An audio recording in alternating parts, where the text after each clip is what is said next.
Nous avons tous un côté sombre dans la vie. Chez certaines personnes, elle ne se réveille jamais, tandis que d'autres, ils doivent la combattre toute leur vie. Mais qu'advenons-nous lorsque cette part sombre prend toute la place? Des criminels.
Nous sommes au nord de Petersboro le 19 mars 2013.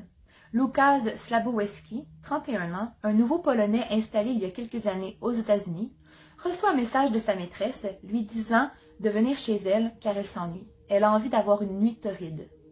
Łukasz, qui est très content, se rend donc chez cette femme et, à peine entré dans l'appartement, reçoit un coup de poignard en plein cœur. Il décédera sur le coup. La femme, du nom de Joanna Deney, prendra le corps et alla le déposer dans la benne à ordures de son appartement. Elle sait qu'elle ne peut pas garder ce corps-là très longtemps. Le lendemain, elle appellera son colosse de 2 mètres qui l'aidera à emmener le corps très loin. Ce ne sera que le début d'une longue descente aux enfers de cette femme. Bienvenue dans la vidéo d'aujourd'hui. Joanna Deney naît le 29 août 1982 à Saint-Alban, à Hertfordshire, en Angleterre. Son père s'appelle Kevin, c'est un agent de sécurité. Sa mère s'appelle Kathleen, elle travaille dans une épicerie et elle a aussi une petite sœur du nom de Maria. Tout au long de son enfance, ses parents lui ont prévu un bel avenir, une bonne carrière, tellement qu'ils veulent qu'elle devienne avocate. Donc, ils vont tout faire pour prévoir qu'elle fasse une maîtrise, un bac, bon, et tout le tralala. Et elle est très bonne à l'école, elle est très intelligente, elle ne dévie pas. Seulement à 13 ans, par contre, elle va vraiment finir par se rebeller. Elle va commencer à boire de l'alcool, à fumer la cigarette, à fumer de la drogue et à ne pas aller à ses cours. Donc, elle va loafer ses cours. Et elle va tranquillement commencer aussi à fuguer de la maison. Donc, à l'âge de 13 ans, elle va rencontrer un jeune homme de 18 ans. Et souvent, elle va fuguer de la maison pour se rendre chez lui. Ses parents vont la chercher, ils vont vraiment tout faire en leur pouvoir pour retrouver leur fille, mais aussi pour lui donner un bon avenir parce que là, elle semble vraiment s'engouffrer dans une vie infernale de drogue et d'alcool. Elle en devient même accro. Donc, à l'âge de 16 ans, elle va rencontrer un homme du nom de John, avec qui il va avoir une très bonne relation et elle va quitter le domicile familial. Certains articles vont dire qu'elle l'a quitté le domicile familial par elle-même, tandis que d'autres articles disaient que c'était sa mère qui l'avait mis dehors parce que ses parents étaient tannés de son comportement. Là, rendu là, je ne sais pas si c'est elle ou sa mère, mais bon, peu importe, à 16 ans, elle a quitté le domicile familial pour aller vivre avec John. À l'âge de 21 ans, elle est déjà maman de 2 enfants. Et sa relation avec John semble vraiment s'envenimer.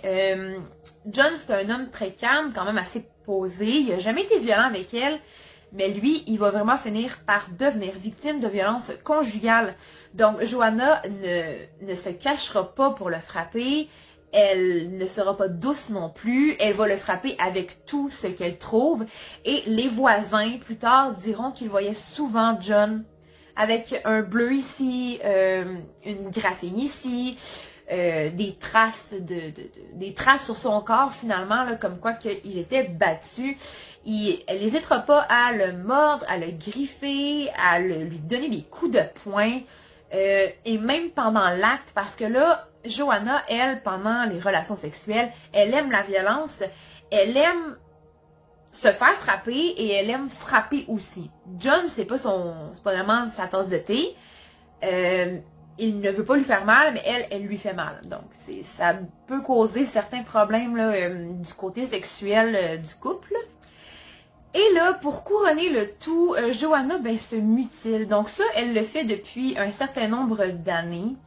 Elle le fait sur les bras, mais elle le fait aussi à sa gorge. Donc ça, c'est quand même un assez gros acte, là, assez dangereux en fait. Là, plus elle boit, plus elle prend d'alcool, puis plus son comportement va changer. Donc, les mutilations vont devenir de pire en pire. Elle va battre John de plus en plus. Elle va même aller jusqu'à se promener avec un couteau dont la lame mesure 15 cm en pleine ville. Donc, elle se promène avec son couteau pour se protéger, soi-disant.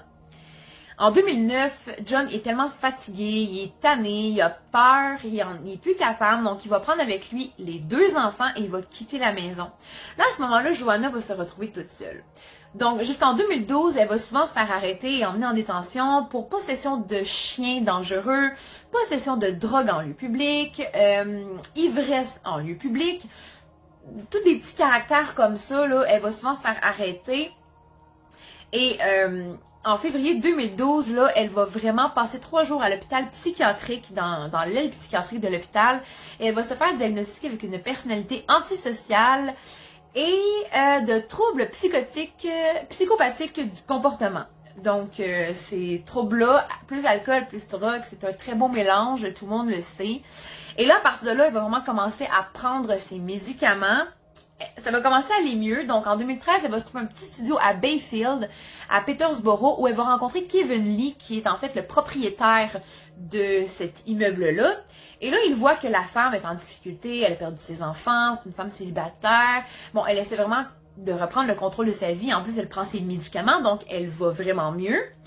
Et il va lui offrir un emploi. Donc, en fait, c'est à chaque mois, elle doit aller récolter les loyers de tous les locataires des appartements. Donc, elle va le faire et ceux qui ne payent pas, elle doit les mettre dehors.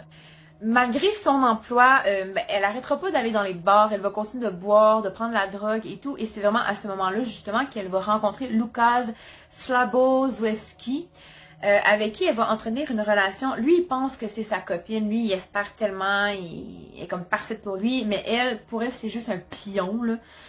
Et c'est là qu'elle va l'assassiner le 19 mars 2013. Il entre dans son appartement. Elle le poignarde au cœur et à la gorge. Il va tomber raide sur le sol. Et c'est là, à ce moment-là, qu'elle va appeler son compagnon, un ancien détenu c'est un cambrioleur, Gary Stretch, qui mesure 2 mètres de hauteur. Donc, il est très gros, très grand, très fort, capable de prendre un corps et de l'emmener je ne sais où. Et là, il va vraiment l'aider à se débarrasser du cadavre, justement. Et c'est là qu'il va aller les mettre dans le fossé, dans le fossé où est-ce qu'on a retrouvé pas mal tous les corps, finalement. Quelques heures plus tard, elle appelle son amant et son employeur. En fait, bon, elle avait plusieurs amants. Elle va appeler Kevin Lee. Et elle va dire qu'elle veut le voir parce qu'elle s'ennuie. Parce qu'elle a envie d'avoir une nuit torride.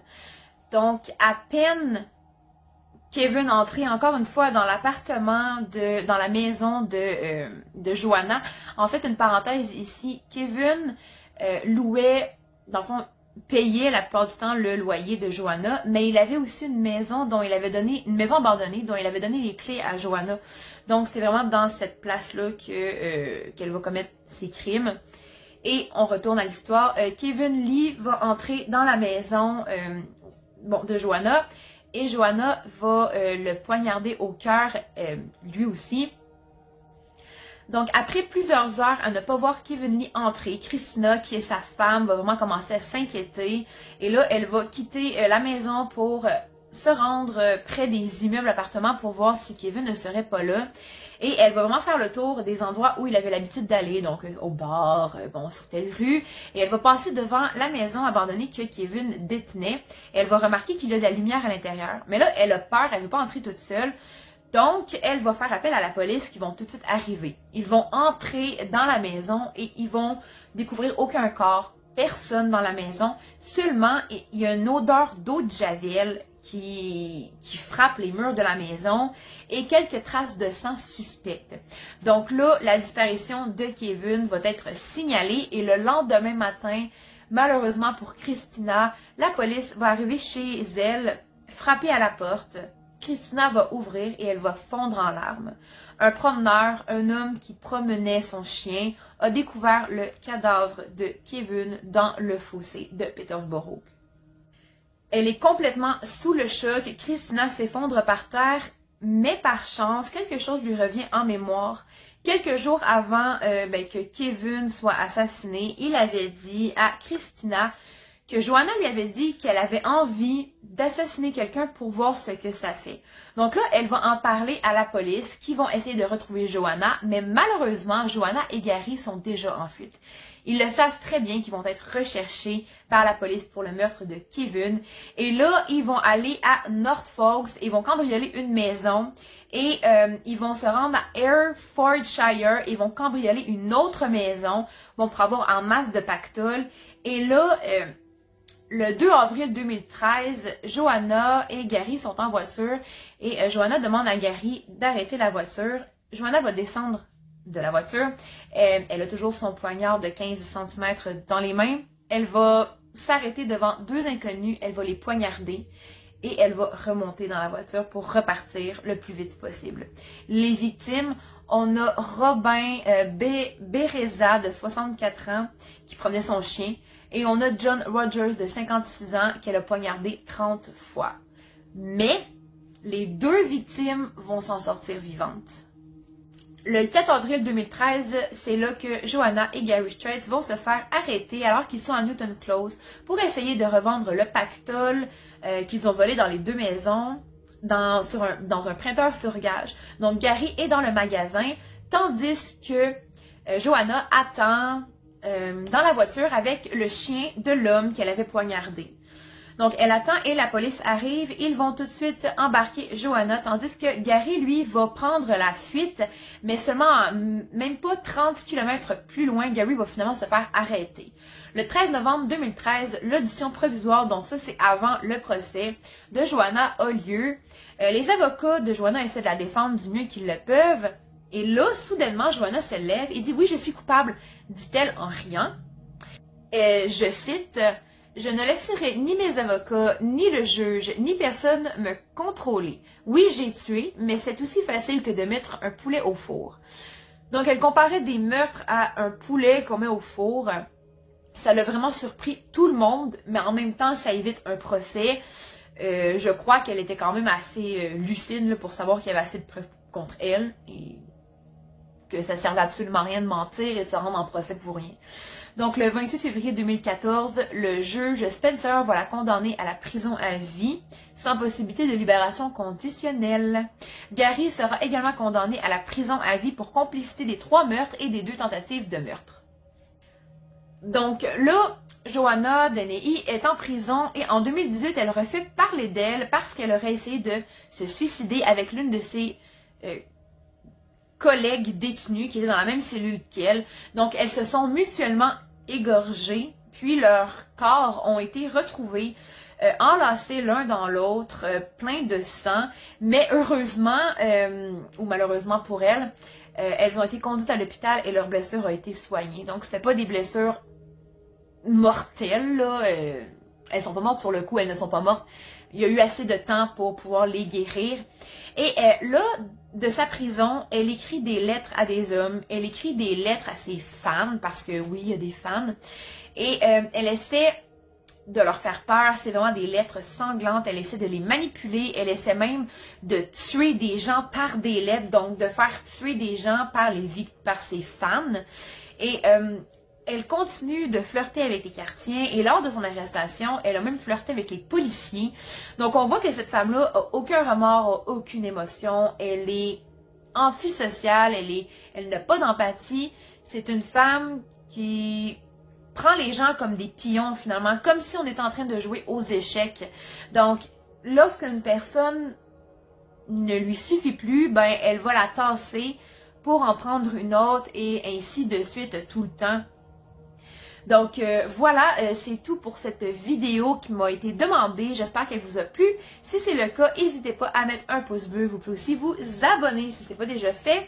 Sinon, ben, rendez-vous sur ma chaîne pour voir de quoi je parle, des syndromes, des traits de personnalité, des maladies psychologiques, la biographie et la psychologie des tueurs en série, et aussi des creepypasta. Mais là, il y a récemment, j'ai ouvert mon confessionnal en fait qui parle de la vie, de ce que j'aime, de ce que j'aime pas, des témoignages, des histoires malaisantes, et un peu d'humour qu'on doit prendre au deuxième degré hein, aussi. Donc voilà, c'est tout pour moi. On se retrouve dans un prochain sujet. D'ici là, ben, prenez soin de vous.